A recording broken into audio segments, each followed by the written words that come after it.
Syndicaliste pour une année scolaire paisible, le gouvernement ne compte plus caresser au sens du poil les enseignants qui, selon lui, n'apportent rien de nouveau à leurs revendications. Ainsi, le ministre de l'Éducation nationale indique que l'heure est à la préservation de l'intérêt général.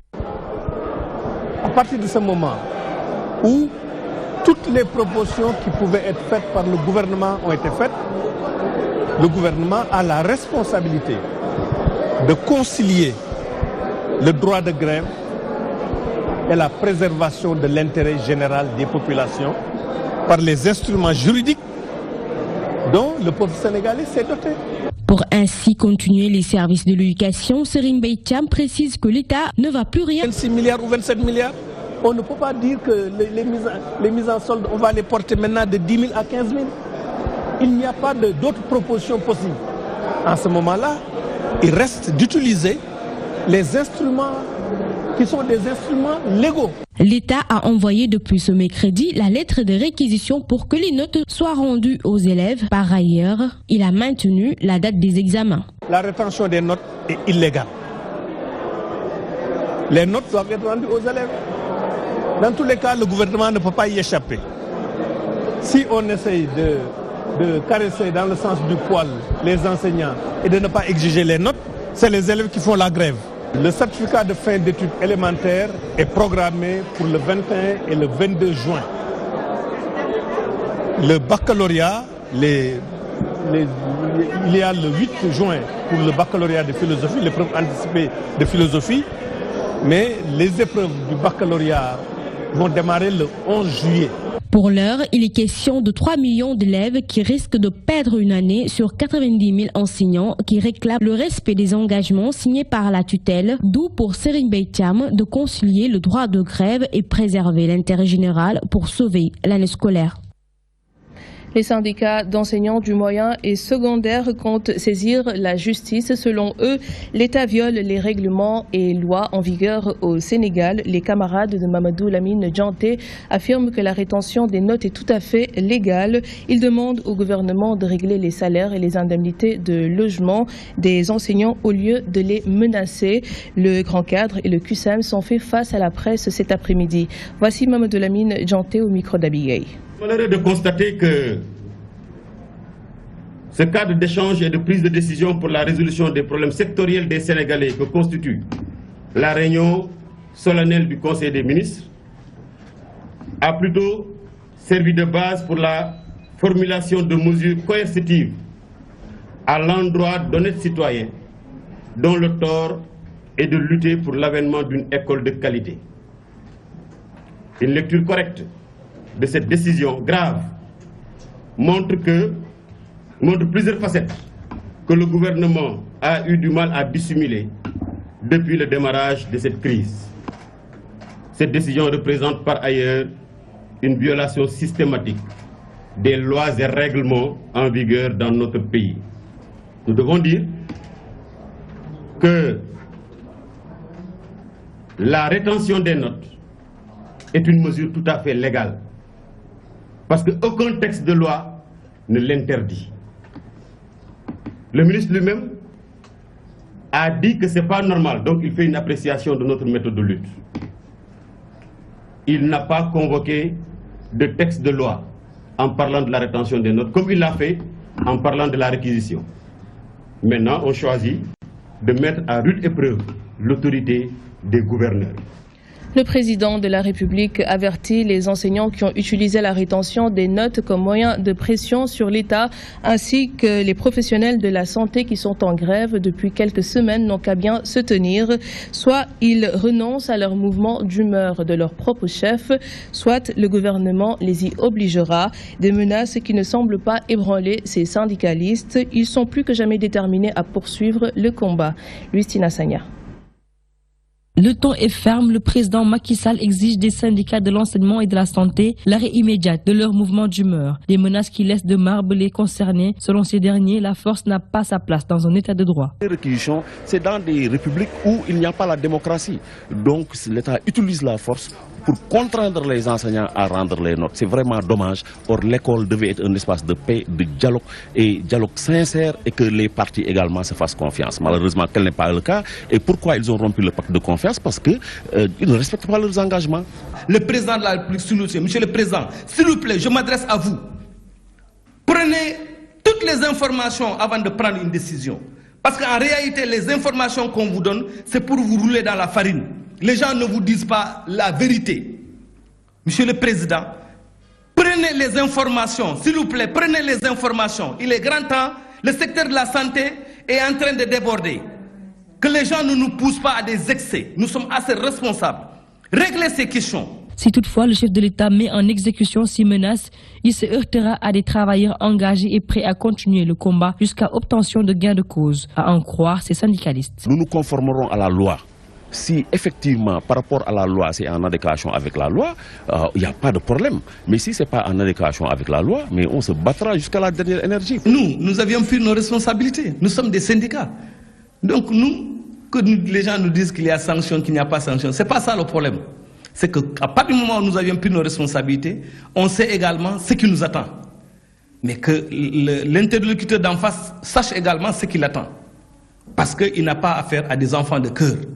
Ce ne sont pas des menaces qui vont prévaloir dans cette démarche. Aujourd'hui, la sagesse voudrait qu'on s'asseye avec les syndicats, qu'on leur dise ce qu'ils ont sous la main pour régler ce problème. C'est un Macky Sall dans tous ses états et particulièrement menaçant qui a profité ce mercredi de la cérémonie de présentation du rapport 2015 du Haut Conseil du dialogue social pour ordonner aux syndicalistes de l'éducation et de la santé de mettre fin à leur grève. S'ils ne se plient pas à cette requête, avertit le président de la République, le gouvernement les y contraindra. Le syndicat national des transporteurs du Sénégal a décidé de maintenir le boycott de la Transgambienne malgré la levée du blocus. Les membres de ce syndicat déplorent la démarche des autorités lors des négociations. Ils ont également menacé de boycotter la gare des Beaux Maraîchers pour non-respect des textes. El Haj Karim Sek est le porte-parole du syndicat, le voici. Donc ce qu'il y a, c'est que jusqu'à preuve du contraire, Alassane ne recommande à aucun de ses membres, à aucun transporteur, de quelque bord qu'il soit, qu'il puisse traverser la frontière pour aller en Gambie. Il n'y a aucune sécurité, il n'y a aucun accord. Ce qui était là-bas, c'est ça qui va persister.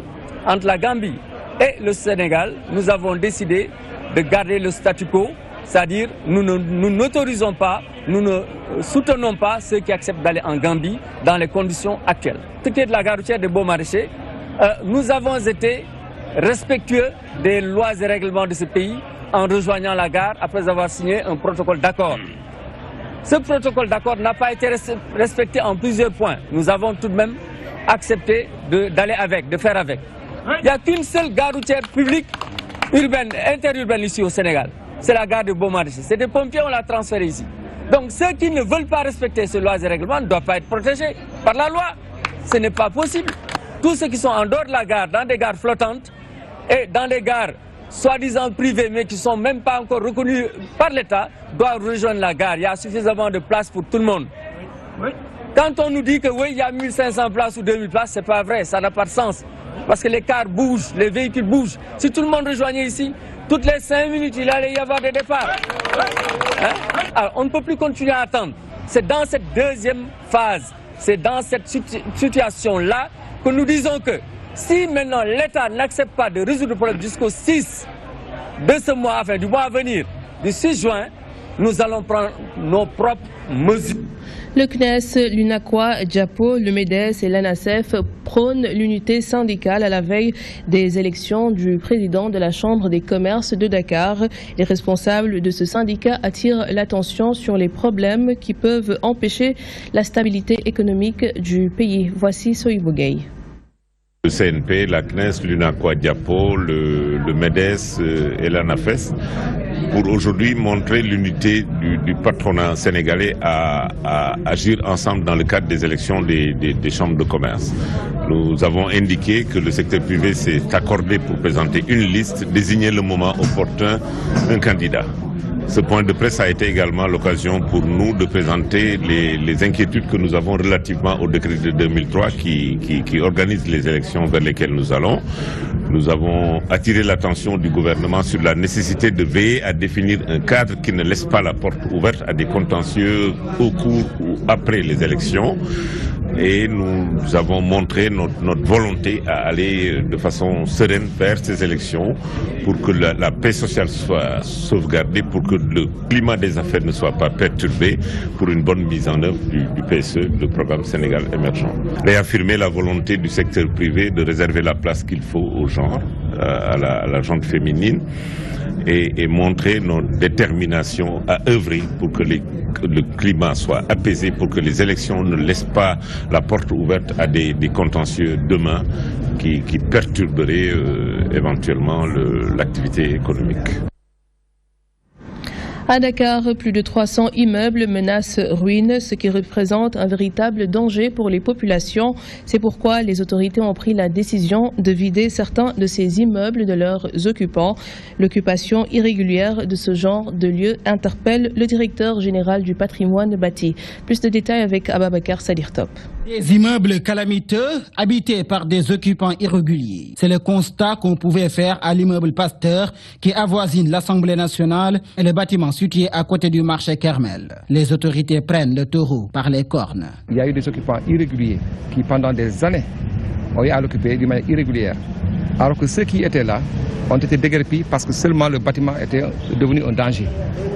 De par sa position, de par son état de délabrement très avancé, il avait donc amené les autorités de l'État à prendre des dispositions pratiques pour éviter le pire aux concitoyens, à nos concitoyens. Depuis lors, il y a eu quand même des gens qui l'ont occupé illégalement, irrégulièrement, avec tout le danger que cela comporte. Selon le directeur général du patrimoine bâti, aucune dérogation ne sera donnée aux occupants. Pour lui, le danger est aujourd'hui permanent. Il ne peut pas y avoir de mesures sociales. Ce qu'on essaie de faire, c'est d'humaniser la libération du bâtiment. Parce que les personnes qui occupent ces bâtiments-là l'occupent de façon irrégulière. J'aurais pu comprendre des mesures sociales si ces personnes ont été affectataires en bonne et due forme de ces locaux-là par l'État du Sénégal. On ne peut pas tolérer que les gens mettent leur vie en danger en allant occuper des bâtiments qui menacent ruine et qui sont dans une situation préoccupante. Dans une semaine, cet immeuble doit être désaffecté. On va le barricader et le fermer, le mettre en sécurité. Plus grave, les occupants illégaux de cet immeuble utilisent les moyens de l'État pour vivre avec de l'électricité et de l'eau gratuits. Les gens qui vivent ici ont l'eau et l'électricité. Les parties communes, vous le voyez, ils sont occupés. Je pense que même l'un d'entre vous a failli se faire électrocuter par un branchement. Donc c'est ça, on ne peut pas badiner avec la sécurité. Et l'un des axes majeurs de l'action du patrimoine bâti, c'est la mise à niveau du point de vue sécuritaire et technique des bâtiments. Cet immeuble qui avoisine la seconde institution du pays est devenu un danger public. Depuis 2000, aucune occupation des lieux n'est permise. Mais jusque-là, toujours rien. Comme qui dirait que l'irrégularité est devenue chose banale. Permettre aux agriculteurs et aux producteurs de bénéficier de subventions de l'État, c'est ce que souhaitent les acteurs de l'agriculture. Ils l'ont fait savoir lors d'une concertation sur les perspectives d'amélioration des pratiques de subventions agricoles. Aïssatou Dioptal. Revoir le système des subventions agricoles pour que tous les producteurs puissent en bénéficier, tel est l'objectif de cet atelier. Dans ce cadre, des études réalisées par l'EPAR montrent qu'il y a blocage quelque part. Les résultats que nous avons trouvés montrent qu'une partie de la subvention arrive, mais il y a une bonne partie qui n'arrive pas à destination, comme beaucoup l'ont dit. Cela est dû en partie au système même qui est mis en place. Ce système n'est pas très transparent. Au cours de cette rencontre, il y a eu des échanges entre les acteurs, des discussions qui reposent sur la mise en œuvre des politiques agricoles et sur le mode de financement. Voir véritablement le niveau des pertes dans le circuit de distribution, ce qui permet quand même d'améliorer ce circuit, quand même de voir potentiellement qu'est-ce qu'il y a lieu de faire pour pouvoir diminuer les fuites hors du système, permettant quand même de pouvoir améliorer la subvention. Les acteurs veulent à l'issue de cette concertation sur les perspectives d'amélioration des pratiques de subventions agricoles que toutes les recommandations puissent être appliquées. Le genre est un enjeu fondamental de développement et de respect des droits de la personne. Le ministère de la Gouvernance locale a pris l'initiative de renforcer et adapter le cadre législatif et réglementaire de la décentralisation. C'est pour que le genre soit pleinement intégré dans l'action des pouvoirs locaux, nous dit Ndeye Fatim Lo. Le Sénégal s'est lancé ces dernières années dans un processus d'institutionnalisation du genre au sein des différents ministères pour ne pas être en reste et conscient des enjeux. Le ministère de la Gouvernance locale, du développement et de l'aménagement du territoire s'engage à promouvoir au sein de ses services une véritable culture du genre. Comme le révèle l'audit, d'importantes initiatives sont prises au sein du ministère dans une optique de promouvoir la dimension genre. Nous devons consolider les acquis en considérant que la correction des inégalités, au-delà d'être une noble cause, est une œuvre de tous les jours. Je suis de ceux qui pensent en réalité qu'à compétence égale, mieux vaut choisir une femme. Un engagement qui va profiter aux collectivités locales puisque l'institutionnalisation du genre au sein du ministère de la Gouvernance locale pourra participer à leur développement. On analyse le genre, on intègre le genre dans les postes de budgétisation et de planification. Ce sera une société égalitaire où on aura la prise en compte des besoins spécifiques des hommes et des femmes dans tout ce qui est action de développement dans les collectivités locales. La promotion du genre entre dans le cadre de l'amélioration des rapports sociaux entre les hommes et les femmes dans tous les domaines et à tous les niveaux. Cet atelier de 2 jours va valider le rapport de l'audit genre et renforcer l'unité qui doit assurer l'institutionnalisation du genre du ministère de la Gouvernance locale, du développement et de l'aménagement du territoire. Pape Mayel Diop et Seydou Nourou Kane, deux responsables politiques de l'APR dans la commune de Fan.E Amitié, ont décidé de mettre de côté leurs différends pour l'intérêt de leur parti. Selon eux, l'heure est à la massification en vue des prochaines législatives. Par ailleurs, ils se sont prononcés sur le dernier rapport de l'OFNAC qui a épinglé certaines structures dirigées par des responsables apéristes. Ils sont d'avis que les mis en cause répondront devant la justice. Voici Seydou Nourou Kane au micro de Pape Ousmane Cissé. Le préfet de Dakar qui nous a appelés et qui a joué le bon office entre nous. Moi, j'ai pris l'engagement de retirer ma plainte et de laisser passer cette histoire pour qu'elle soit une histoire, disons quelque chose de passé. Et j'ai pris l'engagement de tenir un point de presse et de m'adresser, parce que je me suis adressé aussi, lorsque nous avons eu des problèmes, je me suis adressé à la presse. Donc aujourd'hui aussi, si je dois revenir sur une décision que j'avais déjà, une position que j'avais déjà avancée dans la presse, je pense que la démarche que je suis en train de faire, c'est cette démarche-là qu'ici. On ne changera jamais aussi la parole du président de la République. Quand il a dit qu'il ne défendra personne. Et puis, l'OFNAC est un organe de contrôle. Ils ont fait leur travail. Je pense qu'aujourd'hui, ce travail-là va être soumis à l'appréciation de la justice. Et maintenant, attendons de voir ce que la justice va faire de ces dossiers-là. L'Union africaine n'est pas seulement l'affaire des chefs de l'État. Le moment est venu pour les citoyens africains de saisir le sens de cette organisation. C'est la conviction du secrétaire général de la RADDHO, Aboubakry Mbodj, a fait un plaidoyer pour une Afrique unie afin de célébrer l'EUA, devenue donc l'Union africaine depuis 2000. Code Ndiaye.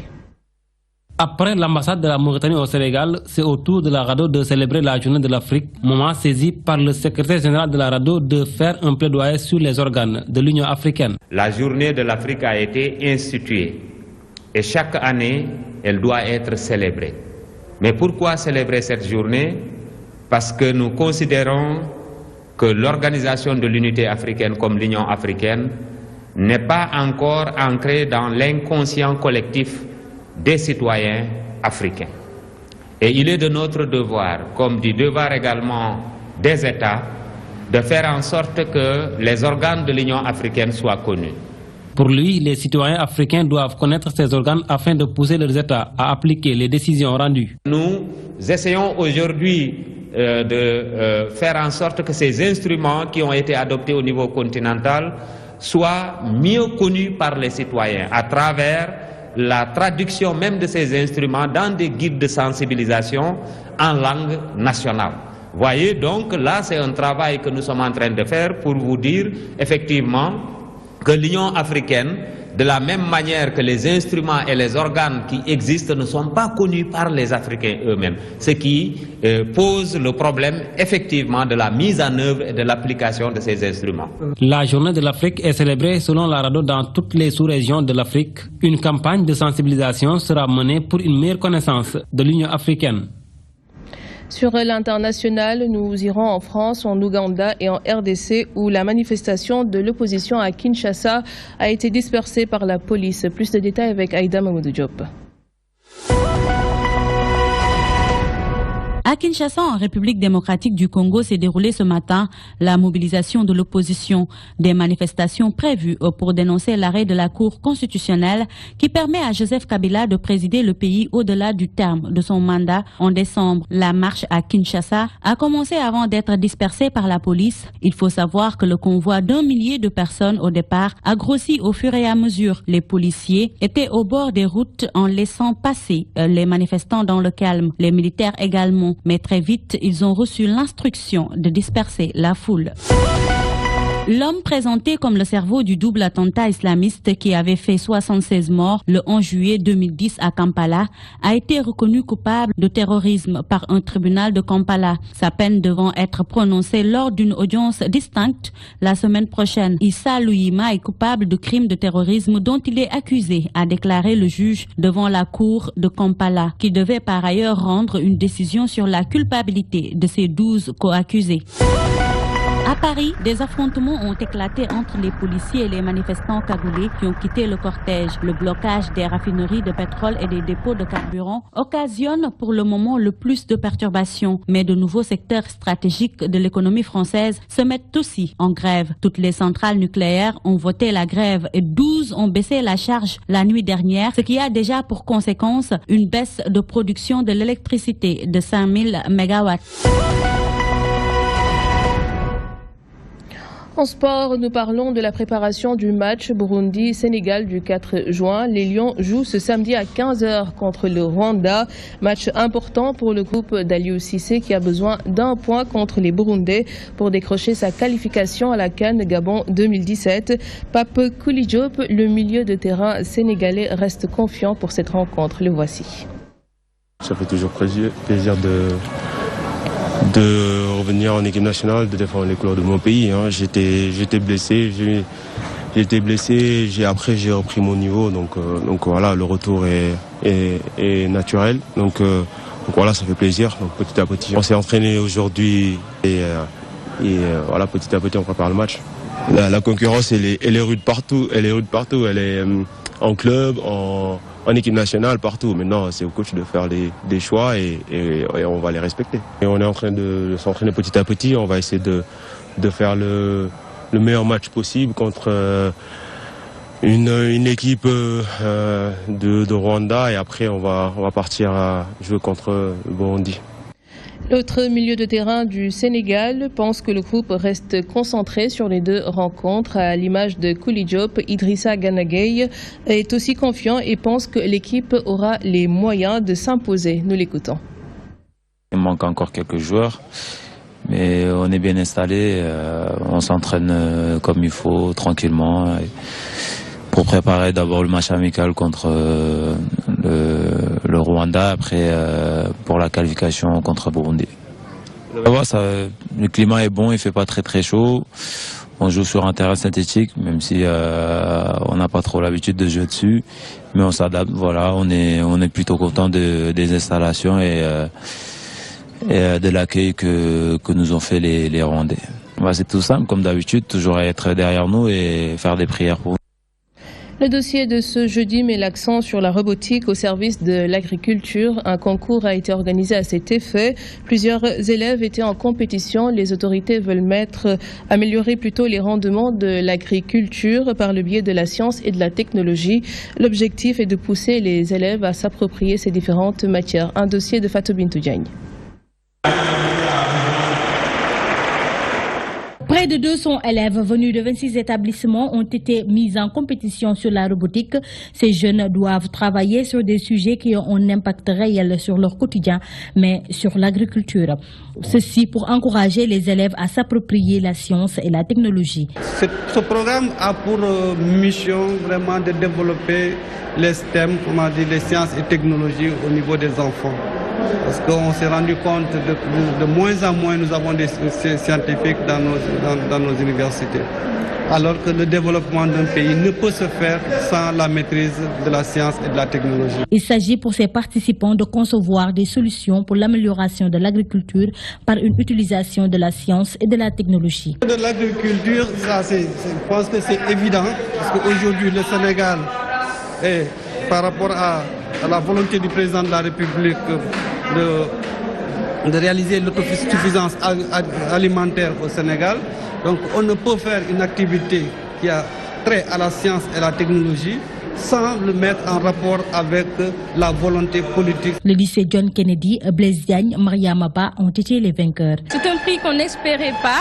Pour travailler pour avoir ce prix. On ne l'espérait pas parce que notre présentation ne s'est pas terminée, mais bon, Dieu a fait qu'on a gagné et on est très heureuse de ça. Nous sommes vraiment très honorés, nous sommes très contents, très émus même, parce que bon, c'était pas évident. Parce qu'en cours de cette compétition, notre prof de maths, il a perdu sa tante, de dire. Donc vraiment, c'est un hommage qu'on lui rend. C'est pour ça que cette victoire nous tient vraiment à cœur. S'encourager encore à pousser sur les sciences, à continuer nos études. Inch'Allah, et je pense que vraiment, en tout cas, l'avenir, le futur est devant nous et Inch'Allah, on verra. Le travail s'est très bien passé puisqu'on a une équipe de jeunes filles, donc très dynamique et très intelligente aussi, puisque nous avons pris les meilleurs de chaque classe. Donc le groupe était composé d'élèves de S1 et de S2 aussi. Pour John Kennedy, les élèves ont présenté un projet de champ moderne où pratiquement le robot contrôle tout. Consistait à créer une ferme moderne, une ferme dotée de toutes les nouvelles technologies que l'on a, des détecteurs, particulièrement des détecteurs.